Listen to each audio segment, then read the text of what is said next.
masters of horror.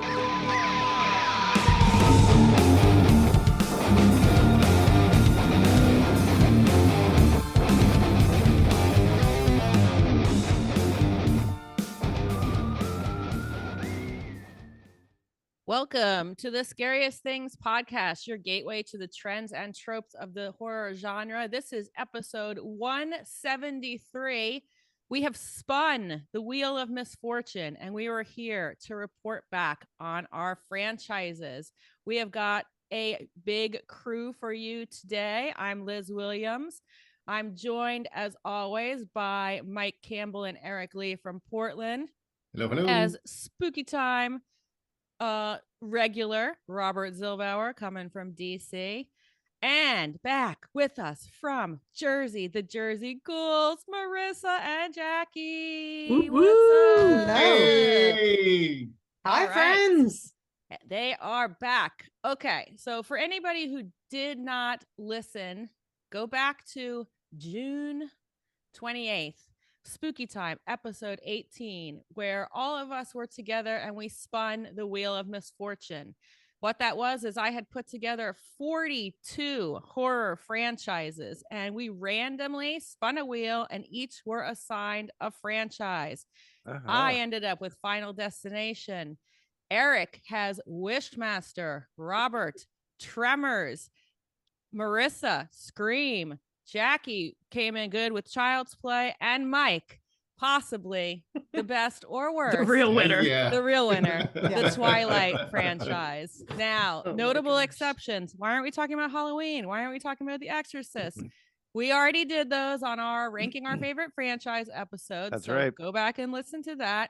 And if you want to talk about The Exorcist, listen to the Jersey Ghouls. They've been covering The Exorcist in its entirety for the month of October. So I think all that's left and probably out by the time you hear this, it will be Believer, the new one. So we'll find out whether or not they are believers like Mike or, you know, only show up on Christmas and Easter like Liz. So we'll see. Still two more than we show up Yes, for. yes. So, all right.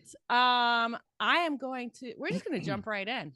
We're going to jump right in, and we're going to jump right in with Final Destination, which was my franchise. So, Final Destination is the epitome. Here's the first question, though. Had you seen all of them before you jumped into this? No, I had made it to 3, stopped probably halfway through 3, and said, I'm done with this franchise. All right. But it's fine, because if you've seen one, you have literally seen them all. So Final Destination is 5 films created by Jeffrey Reddick. He wrote the first 2, and he also scripted the 2008 remake of Day of the Dead for all you of the Dead fans. It ran from 2000 to 2011. And he originally wrote the script as an episode of The X-Files, but New Line Cinema wanted to make a feature film. So they brought on creative James Wong, who is from The X-Files, to help finish out the script.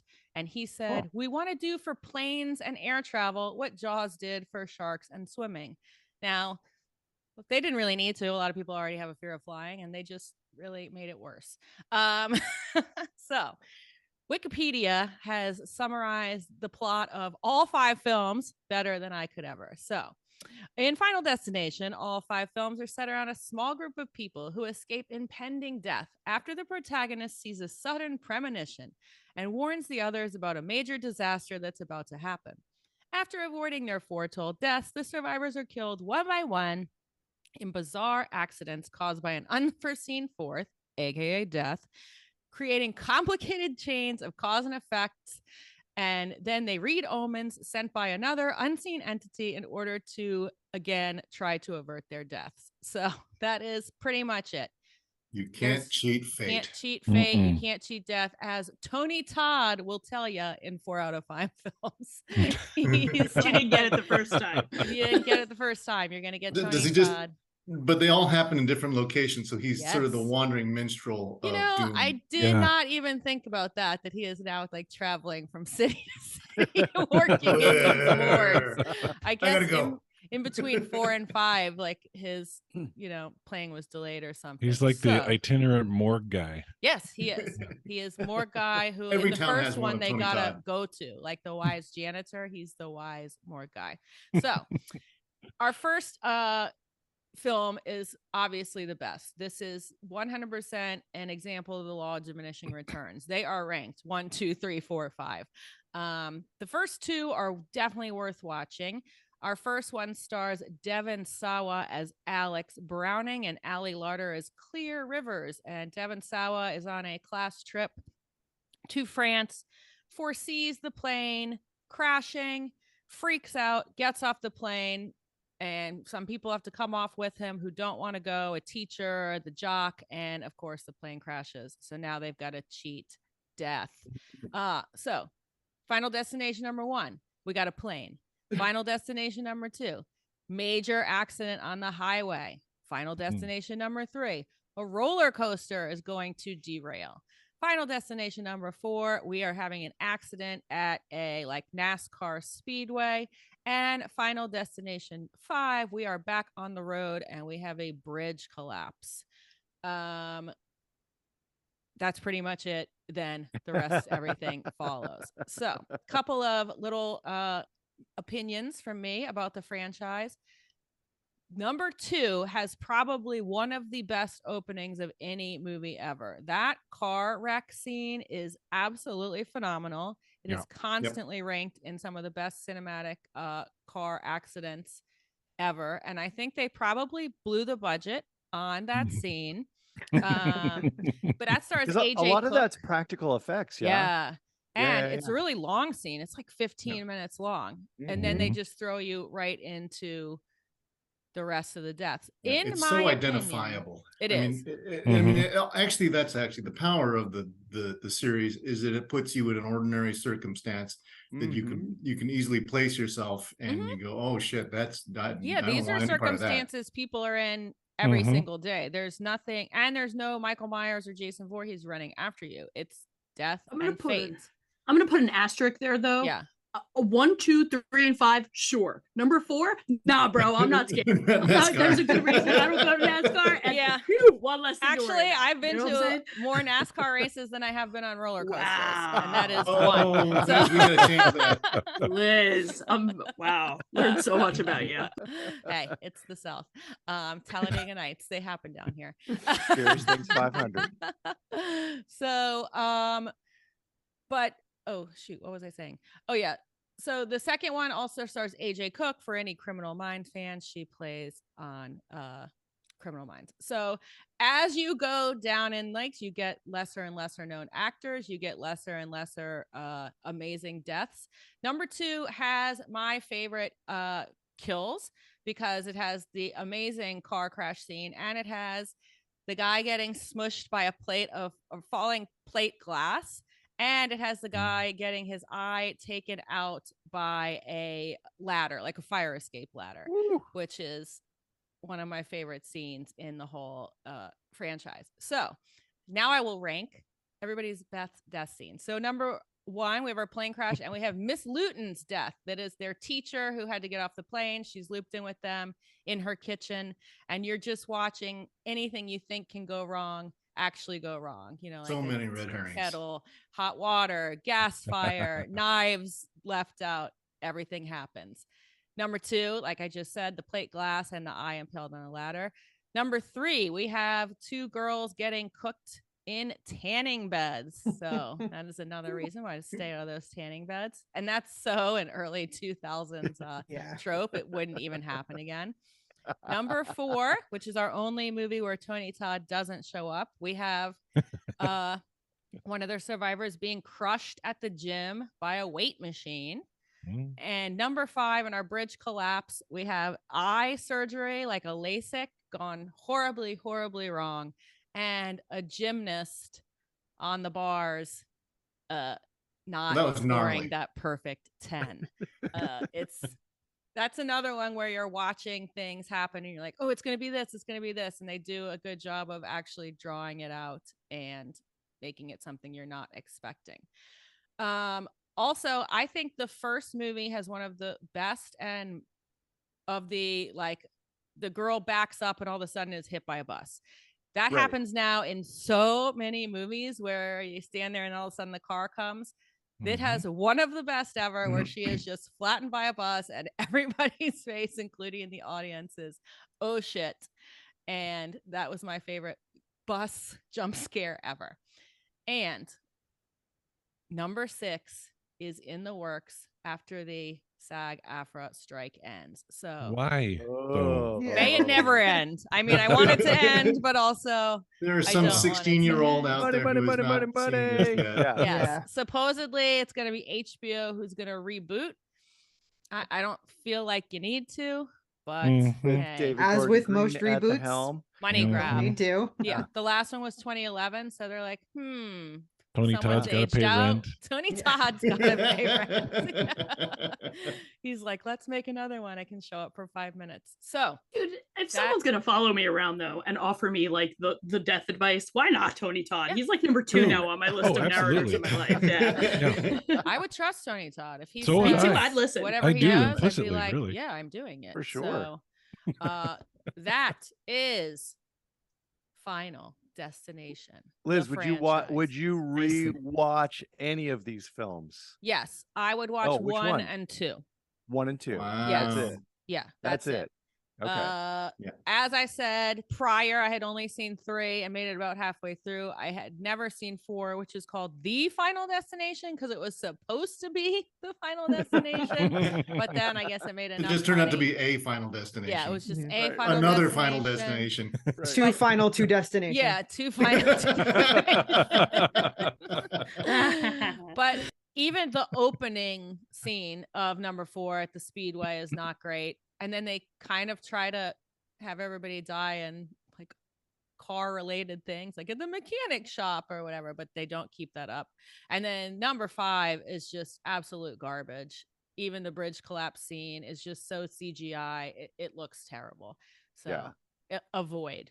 But it actually, I Avoid. didn't look up where it's supposed to take place, but boy, does it look a lot like some of those bridges in Portland. I will say. Probably I think somewhere they- in Canada. Oh, dang. If you look up the classic bridge disasters, the Tacoma Narrows Bridge, Yeah. which just they call it Galloping Gertie after it started vibrating and That.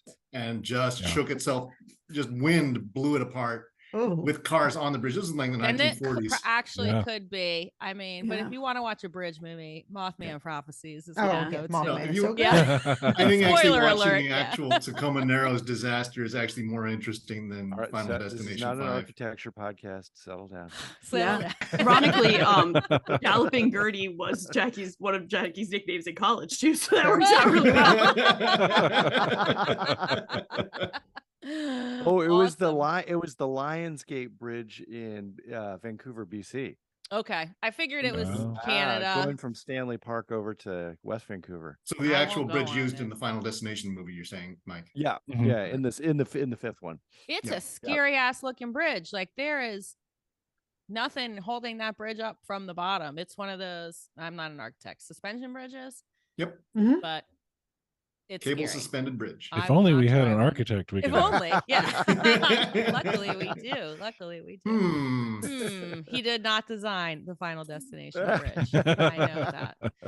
All right. So that is the Final Destination franchise. And I'm going to spin the wheel of misfortune and pick who goes next because I'm looking at Jackie. Yay! Child's Woohoo! Play. Okay. So I can't say it is the wheel of misfortune. It is the wheel of oh Yeah. hell yeah, because I landed on Yeah. Child's Play / Chucky Mhm. series, which Uh-huh. I absolutely love. And I Yeah. can say that going into this, I had seen the first 7 movies numerous times. Like I said, it's one of Oh. my favorite franchises. Wow. Chucky is one of my Wow. absolute favorite like horror villains. So I have seen the first 7. I had never seen the reboot, and I had only seen the first season of the TV show. So there was some new stuff for me to watch, and I can say kind of like quick skip to the end, spoiler alert, the Chucky TV show is probably like in my top 5 all-time favorite TV shows. It is Ooh. so good.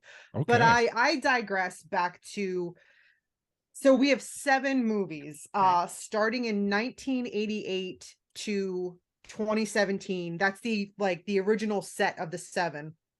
2019 we get a reboot that comes from MGM Studios. They own the rights to the original 1988, but nothing else. So they kind of took from that to do the reboot. And then, of course, in 2021, we get the Chucky television series, which is still ongoing to this day. They're actually, they just started season 3 a few weeks ago. So everything that I'm mostly going to be talking about, obviously, is the original 7, that set of 7, created by Don Mancini.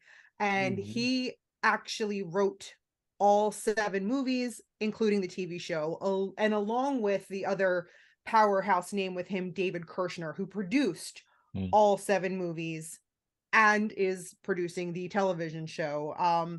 Don Mancini, David Kirshner, Brad Dourif, anybody connected to the first 7 movies had nothing to do with the reboot. The reboot was strictly MGM.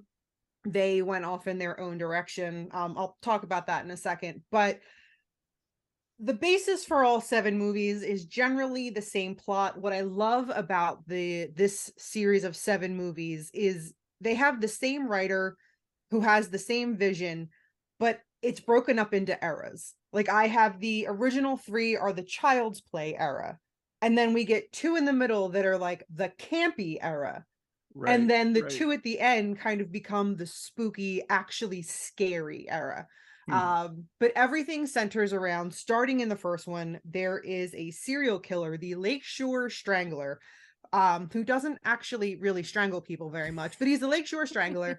And it is Charles Lee Ray, and he is gunned down in a toy store in Chicago in 1988. But before he dies, he uses his knowledge of voodoo to pass his soul into not the first thing, but the thing that's right next to him, which actually happens to be a good guy doll. That good guy doll ends up in the hands of young little Andy Barclay, and hilarity ensues because Chucky reveals himself to Andy, and at that point he's starting to become more human. He hunts down the guy that taught him all of the voodoo spells and such, and he's told, well, you can be a human again. You can transfer your soul into the first person you revealed yourself to, which is 6-year-old Andy. So the whole movie is a I'm series. small no matter what. Yeah. The whole movie is a series of Chucky trying to get to Andy so he can Ade Due Dembala himself into Andy, which, let me tell you what, like, at this point, yeah, like, I've heard that phrase so much over all of these movies. Jackie, don't be just fucking around throwing out voodoo spells in the middle of the show. All right? I beg of you guys better be careful. Like, suddenly you're gonna wake up and you're gonna hate cheese, love Pearl Jam, and you're gonna like, what am I, Jackie? What the hell?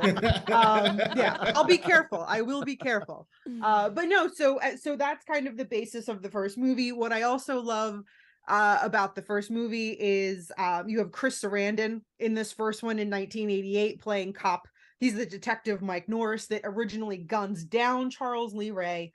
And so throughout the first 3 movies, while the body count in the first one there's 2, Aunt Maggie, the babysitter, gets knocked out a window, and then Chucky's accomplice, Eddie Caputo, he's blown up in that house. Right. But really, there's not a lot going for him.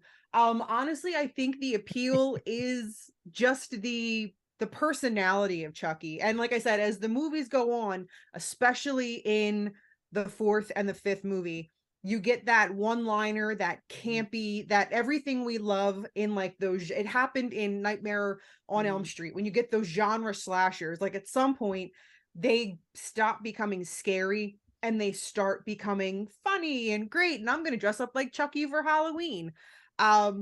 Part 2 and part 3 are that continuation of Andy or of Chucky trying to get to Andy to get his soul transferred into Andy. Part 2, probably one of my absolute favorites. I love the ending when they're in the toy factory and we have the active toy factory happening.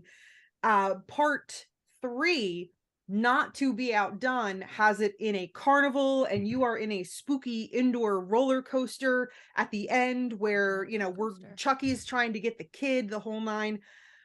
I have to say that in the first 3 movies, while Chucky is very violent and he's just merciless in his killings, the most graphic and violent things that happen in those movies are Chucky's deaths. Chucky's deaths in 1, 2, and 3 are so much more graphic and violent than anything that he does, especially in part 2. In part 2, he's like burned and manhandled by the machinery, and he comes out at one point with just, you know, arms and legs, and then Andy douses him in molten hot plastic, and he's just and he screams. Chucky is screaming in agony, and like seriously, his personal deaths are so much worse than anything that he does really to anybody else. And so welcome that we jumped on the show and made the villain the hero, and Jackie's now going to sympathize with how terrible we are. Little boy in Toy Story. Chucky back there. I love Maybe Chucky. they did that as a throwback. So we have the first 3, and they are called Child's Play 1, 2, and 3. When we move to the 4th one, it is now The Bride of Chucky. And I think for the longest time, I thought like, oh, they can't call it Child's Play because they lost the rights or something like that. But it turns out like that's really not the case. Like Universal has the rights to all of them. Doing a little reading and research, and I kind of had that like aha moment of when we get to Bride of Chucky and then onward, there's really not children involved anymore. Andy has grown up. Andy's not even really he's not included in the 2 campy movies. He's mentioned, but he's not in them. So we've moved away from like the children being the focus. Bride of Chucky wonderfully introduces us. We like kind of retcon the backstory because now we get Tiffany Valentine. And we get all of the backstory about how she assumed that they were going to get married. So after the events of the 3rd one, when Chucky is chopped up by a giant fan in the roller coaster, which by the way, it's just like a giant open fan with blades, no guard, no grate over the top. It is just a big, wide open, like salad spinner that's going to, so Tiffany acquires all of the pieces and sews Chucky back together, which actually takes his look through the rest of the series with all of his scars and sewn up stitches or whatever, because Tiffany puts him back together. When she finds out that he didn't really want to marry her, it is a woman scorned because she locks him in a cage and she's like, I'm done with you. He obviously gets out, he kills her, and haha, I'm going to put your soul into a doll as well. So now we have these 2 wonderful Chucky and Tiffany dolls. She's the best. Yeah, I mean, and like I said, when we get to the camp, we're solidly in the camp era. Bride of Chucky and Seed of Chucky are just campy. It's one-liners, and we really start getting a ton of homages to other horror movies. I mean, we're in the late 90s here, yeah. Yes, we are in the late 90s. 1998 is Bride of Chucky.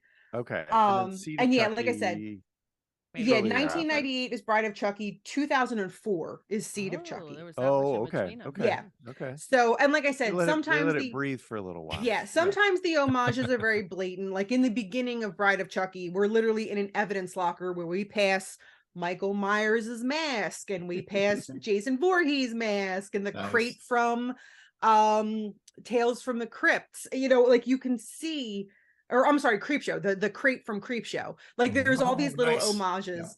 Yeah. At one point, there is a death where some pressurized nails get shot into somebody's face, and like they have all these nails popping out. And Chucky looks at the body, and he's like, "Now, why does this look so familiar?" Like there's just a ton of great homages, and again, so in this one, now that Tiffany and Chucky our dolls. They want to be humans.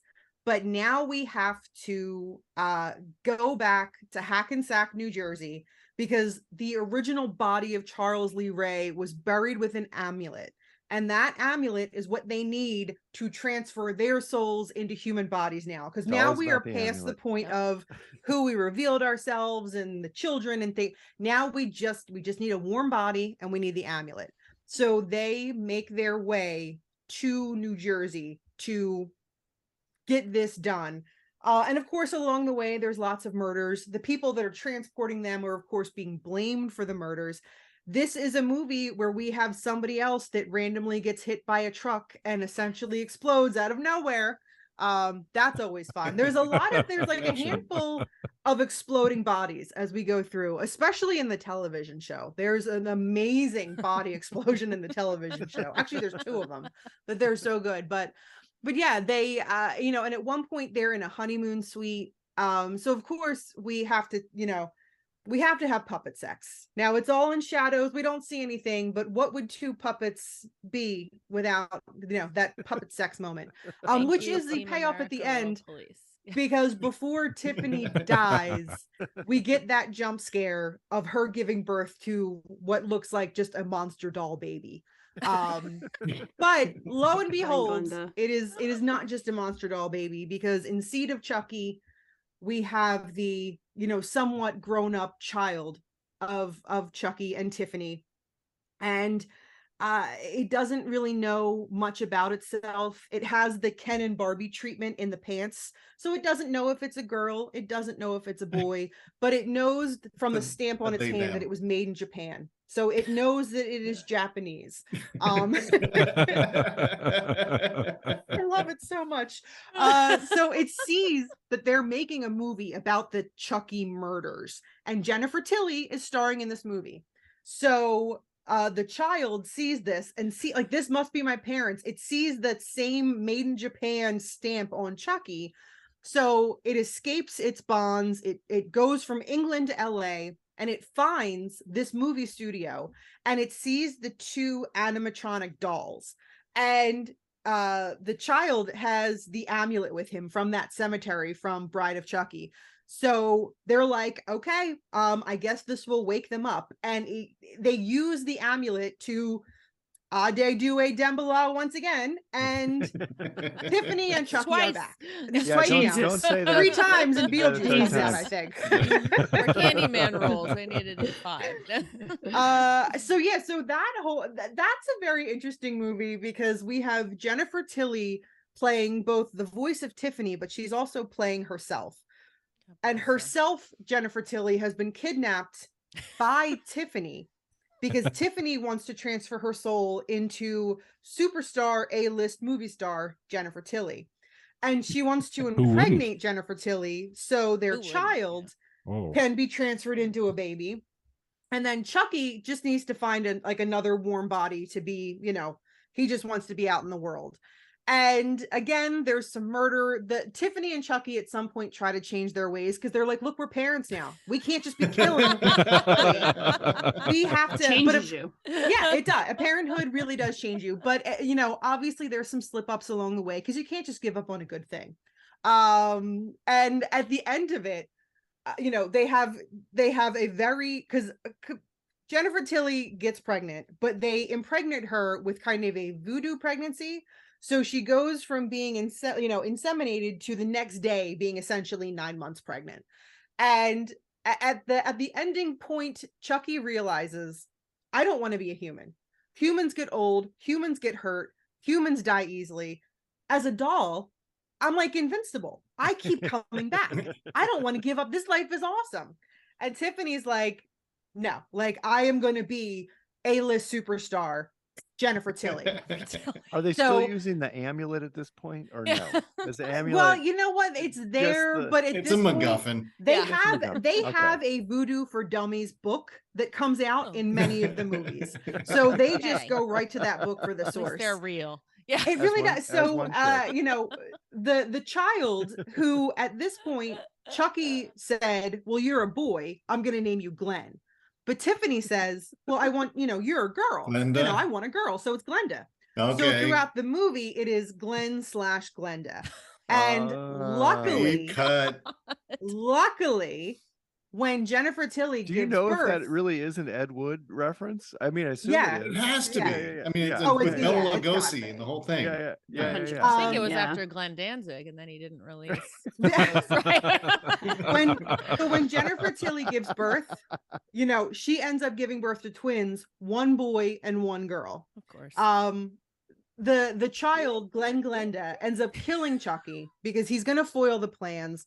And we kind of get a skip ahead 5 years later where Tiffany and Glenda have succeeded. And now we see Jennifer Tilly, Tiffany, celebrating the 5th birthday of her twins, Glenn and Glenda.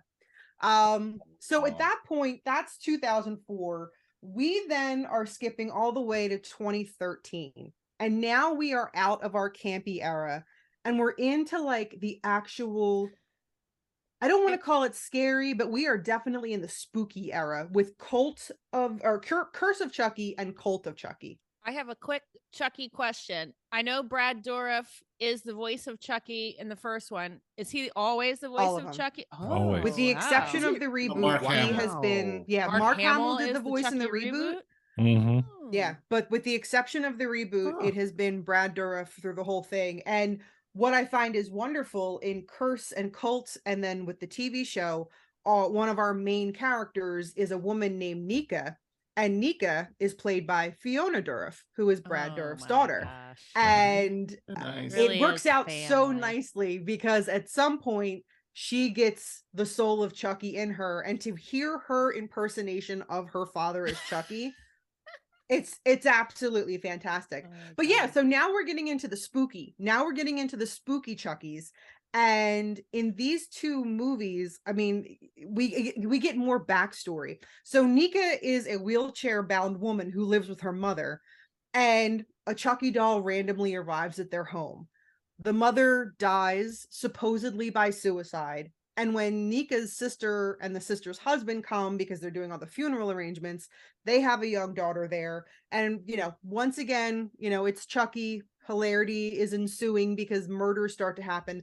But even in this one, like, there's not a lot of one-liners. There's not a lot of campy deaths. Like, these are some, I don't want to say they're more scary deaths because it's still a Chucky death, but like, people are being stabbed and people are being electrocuted. I don't know, like, it's just a little bit grittier, and a little bit more Meaner. It is like there's chips on the shoulder now at this point. What's great is when the movie starts, Chucky looks kind of weird. Like, you're kind of like, oh, did they really have to like redesign Chucky? Like, he just looks very round and plastic. And it actually becomes a plot point because at one point someone's looking at him and they kind of see like a skin, like a little thing to pull, and they pull this little piece of the lip, and suddenly now all of the scars and the stitching start appearing, and he literally peels away his face to reveal his like gross Chucky face that we've had for the last two movies. So everybody in Nika's house dies. She's left kind of holding the knife, and she is convicted and sent to a hospital for criminally insane people. And that's where Cult of Chucky picks up. Okay. And in Cult of Chucky, I think they finally figured out that brilliant plot device that allows Chucky to keep coming back. And what Chucky figures out is that he can kind of split his soul and keep passing it. And now we have all these Chuckies with a hive mind. And now we no longer Ade Due Dembala. Now we Ade Boku Dembala. And now all of you are me. But yeah, now he can just kind of keep making more and more. And he, basically, as long as, he can do it in Chucky dolls, he can do it in people. And that's when he transfers his soul into not only a handful of dolls, but he also transfers his soul into Nika. These two movies also mark the return of Andy Barclay, and Alex Vincent comes back as a grown-up Andy Barclay who is pretty, not well adjusted because he had a really screwed up childhood. Right. Yeah. And like he has a Chucky head that he keeps in a safe that he just absolutely horrifically tortures. Fine, don't judge. Yeah. So yeah, the cult of Chucky ends, you know, like the bad guys win. You know, Nika has been possessed. Tiffany is there to break them out of the mental institution that they are in. The Tiffany doll is there. Andy has been locked into a cell. People are all over, are dead in the hospital. And we really just end on that note of the bad guys won, you know, we're out. So that's 2017. This is the most ridiculous thing. I have not seen past number 2. And now Oh I'm my gonna goodness. watch every There's so single many thing. good ones. So they get good at the end there. In 2019, we get the reboot. And I'm not a big fan of reboots. I watched this reboot for the first time, and I'm gonna say that like it wasn't a terrible movie. It was perfectly fine. I think that like call it something other than Child's Play, and it's even better. Mark Hamill is great. I mean, Mark Hamill's an amazing voice actor, so I'm gonna like anything he does anyway. This time, instead of doing anything supernatural, there is a disgruntled worker that makes toys, and I saw a comparison to a Treehouse of Horrors where the doll was switched from good to evil. And that's essentially what happens. A disgruntled toy maker, you know, in the sweatshop gets pissed off at his boss, hits a couple buttons, and turns off behavior modification. So now this, you know, AI doll that's supposed to come into your home and be your best friend, and it's very like Amazon Alexa, because you can tell your buddy doll to turn on the TV or adjust the temperature, and it kind of learns along with you. So it's like, oh, here you go, don't forget your beverage, have a good day, I'm your best friend. So now we have these buddy dolls, and I mean, it's generally the same plot where the kid gets the doll malfunctions and starts murdering. There is a scene in a market because the next generation of the buddy dolls are coming out, and everybody's lining up and everybody's raving, and then, you know, shit hits the fan and people start dying, and the scene in the grocery in the it's like basically like a Walmart. There's absolute pandemonium. Like I said, it's not a bad movie. I kind of wish they hadn't called it Child's Play. Basically the same plot, just not as good. Takes on a lot of baggage that way. Yeah, personal preference. I like supernatural over just kind of like thriller. So, and of course, but I did try to be fair to it, thinking like, you know, it's a reboot. And there are people that haven't seen the Child's Plays. They have no comparison to. There are people that don't know my buddy dolls were real. Right. That is a real thing, children. Exactly. I didn't have a My Buddy. I did have a kid sister, though. I had a kid sister, and I had a Cricket doll. And Cricket was even worse than Kid Sister, because Cricket, you put that tape in her back, and she was like Teddy Ruxpin, and her eyes moved. And then if you have an older brother that takes it while you're sleeping and then puts it on the end of your bed. My brother does this. He put in a Metallica tape and set it on the end of my bed and hit play. So I just woke up in the middle of the night, and suddenly James Hetfield is coming out of Cricket's mouth. But no, so the reboot, like I said, it was perfectly fine. It's nothing I would ever want to watch again. I saw it. I can't say that I hated it. It was a reboot, whatever.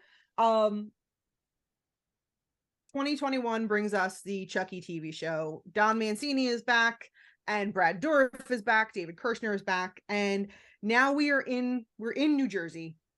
And a kid finds a Chucky doll at a yard sale. He is an artist. He likes to make things with dolls. And Chucky kind of comes back. There's so much that happens in this show that like I need another 45 minutes to talk about it. All I can say is that it's not so much this time about Chucky wanting to transfer his soul. He still wants to bring the cult up. But the whole first season is to like make that happen again. He really needs to convince a kid to kill. And he spends so much of that first season with like all the kids at this high school trying to get somebody to kill somebody else. Because once they do that, that's like the last part of the spell. And then we can Cult of Chucky this all over again. And there's easier with this amulet, but this is taking a long time. We have no more mention of that. Now that one little plot device is gone. We used it, we did it, we don't need it no more. But the TV show has so many callbacks. Honestly, it's tough.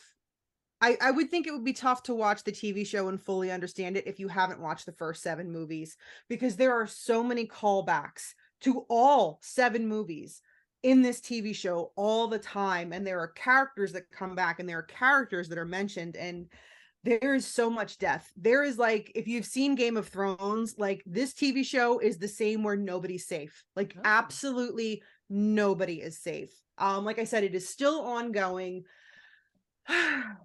7 movies, 1 reboot, and a TV show. It's a lot, but it is absolutely fantastic. Yeah, like if you haven't seen all 7 of the original movies, if nothing else, definitely Bride of Chucky. Yeah, Bride of Chucky is just so iconic. And Bride of Chucky is probably start with Bride of Chucky. Yeah, you could start. Okay. I mean, Bride of, it's so good. And for me, who I'm in my 40s, so going back to like 1998, like that's my like end of high school, beginning of college era. So it's like revisiting that kind of time is like nostalgic for me. But yeah, like I would highly recommend. I mean, part 2 is my personal favorite. Okay. My personal favorite is part 2. I love the way it not ends. Bride of Chucky. Start with part 2.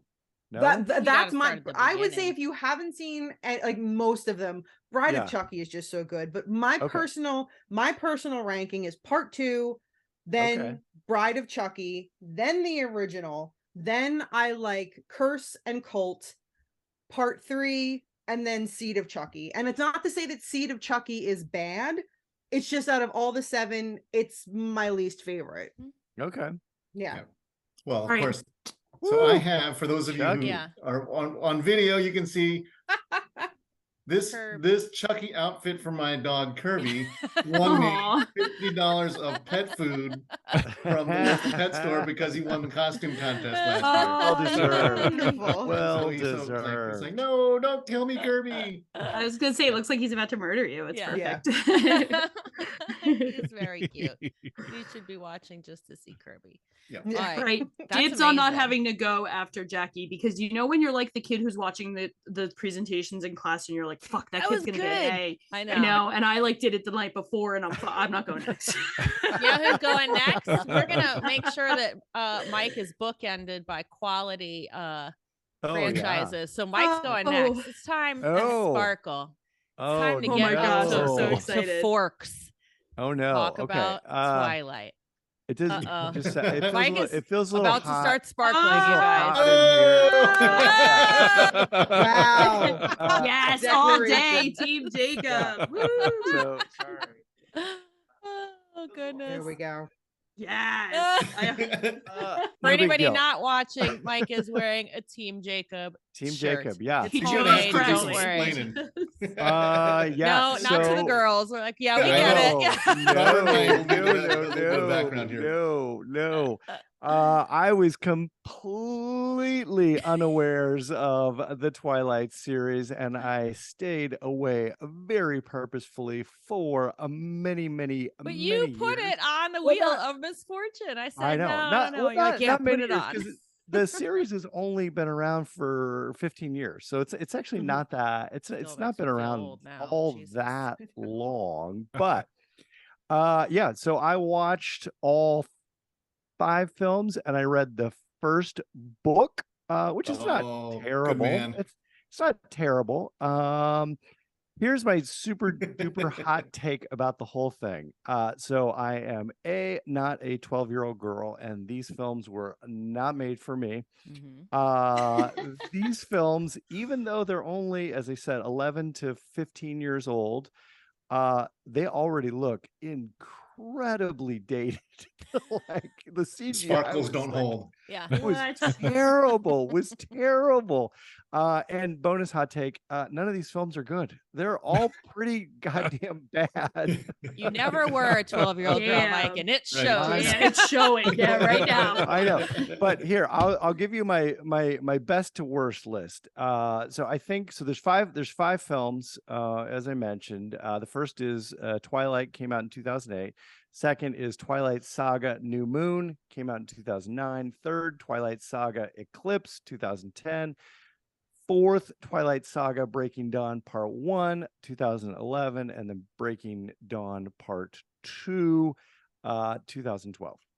So I think it's not quite, it's all, I thought it was going to be 1, 2, 3, 4, 5. It's not quite that, because actually I think the last one is kind of okay, and it ties it up pretty nicely. But I think the first two are clearly the best and most interesting, because there's still some tension, right? There's still tension around sort of teen romance, and that's kind of the real draw to it. Is when she becomes an adult and becomes married, and you have Renesmee, the daughter, and everything. All the wheels fall off. But for those people that are completely uninitiated, this is no more complex than a woman who is drawn to both a vampire and a werewolf, and there are tribes of vampires and tribes of werewolves. That's all I'm going to say, because otherwise the plot is incredibly and frankly unnecessarily complicated. Kind of like a 12-year-old girl's life. The books are like 500 pages a piece too. These are not like slim little novellas. These are big honking books. Melodrama. Yeah. So speaking of a 12-year-old girl, I'm going to give you my he loves me not list. Okay. So first one. So excited right now. he loves me. Twilight grossed over $7 million in ticket sales. So the first one in just midnight showings for the opening. I wasn't my there. Girlfriends were there on opening weekend for sure. Just but midnight we were at showings. The theater you could drink at. It eventually went on to gross $393 million worldwide. The first one. It sold, this is a lot of friggin' DVDs. It sold $201 million in DVDs. Anyone want to guess how much the whole franchise, so all 5, and not the books, because that's a whole other thing, how much all 5 have made? I think we're in the billions. Liz. Yeah, we're in the billions. How many? How many billions? 2 billion. 2 billion. Yeah. Marissa, 3. I'm gonna go 3. Getting closer. $1. Jackie? Yeah. $1. 301. Robert. I was gonna go about like 2.5 billion. Wrong. Robert, what do you got? Jackie's or Marissa's the closest so far. I was thinking 3. Okay, you're getting closer. Eric, what do you got? Well, I'll go 3.5. Oh, I think Eric's the closest. $3.3 billion. Wow. And Don't mess with tween girls, bro. No. That's right. Apparently. If you've learned nothing from Taylor Swift, it is that That's right. Girls pretty much rule the world. Kristen Stewart doesn't need to work again in her life. No. All right. Those residuals are nice. Yeah. He loves me not. Roger Ebert said that he felt that the movie was a constant, unclever conversation between the 3 main characters. He criticized the gazes of both Edward and Jacob that they give Bella throughout the movie, and he noted that the mountain range that appears in the films looks like the landscapes painted by the guy on TV who shows you how to paint stuff. Bob Ross. Coming for your state, dude. Come no, at it's Washington. Yeah, I was gonna say, first of all, Bob Ross was a national Don't diss treasure. Bob Ross. Yeah. I know, Calm I down. know. But if you like that kind of thing, hey. Yeah. He loves me. These are great. These are gateway films. I mean, like straight up and down. If you want your family, your friends, your children to get into horror, there is no better way to introduce people to horror movies without forcing your kids to watch vampire and werewolf films from the 1950s that they're gonna absolutely hate. This is a great opportunity to pull your kids on into to horror. So in that respect, as you should. Yeah, loves me. should be doing. He loves me not. So Stephanie Meyer, the the author, she is a firm and absolute believer in the Church of Latter-day Saints, and so you will see no alcohol, coffee, smoking, and the sex in the film is kind of pretty darn questionable. Several outlets have objected, and frankly I see this now because it's effectively like abstinence porn that objectifies Bella in the same way that sort of regular porn would. And I thought the thing was really interesting was that one writer went and looked at the National Domestic Violence Hotline, and there's they have a list of 15 things that if one of these things is happening to you, you are in an abusive relationship. Turns out Bella and Edward checked all 15 boxes. That's scary. Team Jacob. Yeah, Team Jacob. Team Jacob. That was only 13 of them, all right? Yeah. So He Loves Me. The Twilight series did eventually make it onto the number 5 spot on the American Library Association's top 10 list of most frequently challenged books for being sexually explicit, unsuited to an age group, and having a religious viewpoint. It is interesting because I didn't actually go into the films with the knowledge that Stephenie Meyer was LDS and that she had a definite role in how these films were crafted. But in retrospect, after looking at them, there's a lot of things you look at in the films and you go, this is really strange, and this is really peculiar, the way this relationship is working out. And even my 12-year-old son watched a number of films with me, and he even quickly pinpointed the fact that Edward was off-putting, controlling, and kind of a bad friend, as he kept saying to me. And I thought, well, that's fascinating to see through the eyes of a 12-year-old. And then finally, He Loves Me Not. Laura Miller of Salon.com wrote that the characters, such as they are stripped down to a minimum, lacking the texture and idiosyncrasies of actual people. She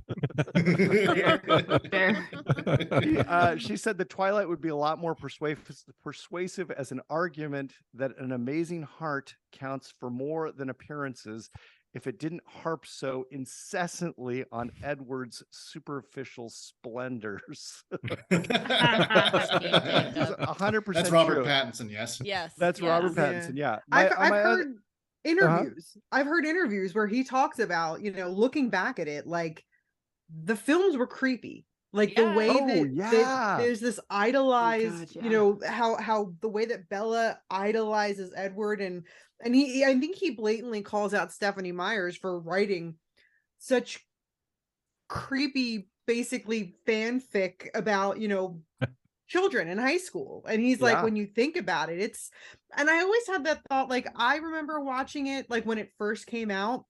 I mean, I was in my 20s at the time. So, I mean, being at that age, I was Team Charlie, quite frankly. Still am to this day. If I'm going to pick a team, I'm Team Charlie. Charlie's great. Charlie's great. Like, I mean, was there, as an adult male, was there anything uncomfortable, like watching everything? Because it's like, it's not your demographic. So, like, were there any moments where you're like, should I be on a list now that I've watched this? Am I on a list now? 100%. Yeah. The whole thing is very strange and off-putting. And it only became more strange and off-putting as I started to read all of this stuff about Stephenie Meyer and her relationship to the films. Yeah. But I will tell you the biggest gripe that I had with the films is that there is not a single fang, save for the wolves. The vampires have no fangs. They sparkle, Mike. Isn't that enough? And they have Volvos. There's no fangs. Drive nice cars. And they sparkle. But weirdly, and I don't know if this is, I'm not LDS, and I don't know if this is some sort of weird LDS thing. They don't drink blood, do they? In the final film, in the final scene, there is so goddamn much blood, and the way they kill the vampires is you have to pull their head completely off, and so for about 15 minutes at the end of the film, it's like head off, head off, head off, head. And I'm like, what the hell is going on? Did you save all the violence and torture for the last 15 minutes of the series? Yeah. But there's no drinking going on here. No, what are we looking like? Oh my God, no. This is family fare. Come on. Until E.L. James came along and fanficked Twilight and wrote 50 Shades of Grey. That is Twilight fan fiction. Exactly. Well, Liz, good segue, because the way I would end this whole thing on a positive is, if you are at all interested or curious and haven't jumped into it, just read the first book, and that'll be plenty. You don't need to even watch any of the films. Stay away from Twilight and stop giving Stephanie Meyer money. I know. If I can just sprinkle a little bit of Jersey Ghouls in here too, if you don't mind, just like a little bam, like Emerald. And pardon my French, but fuck anybody who tries to argue that this is extremely feminist, because and listen, I say this as someone who's low key super into it, and like my daughters have watched it, and like I'm being completely hypocritical, but it is anti-feminist, and I show it as anti-feminist to my children, because 100%. The only thing this girl does is serve to be the fodder for two boys and then eventually become a mom. And I'm here to tell you that even though I am a mom, that's not the life trajectory women have to take. So the whole Latter-day Saints thing, the whole like I'm gonna wait till marriage thing, everything about this really grinds my feminist gears. So while I will watch it, sadly, and I should know better. I know better.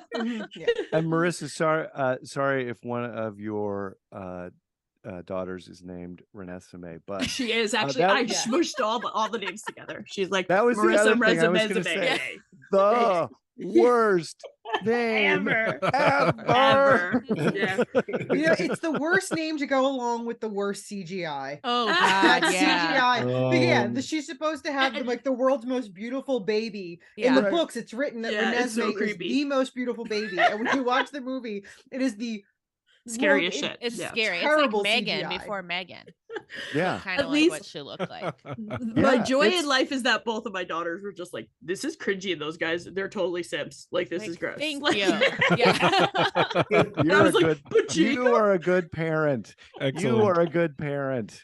Meanwhile, I'm sitting there like, oh, Jacob, and they're like, this I know, is same. I was in the theater seeing it, and I was like, am I allowed to like him? And my friend next to me, she's like, oh yeah, he's 19. We can look at him. I was like, thank you. I made that. I googled that too. We gotta make sure. Yeah, like, is he old enough? Yeah.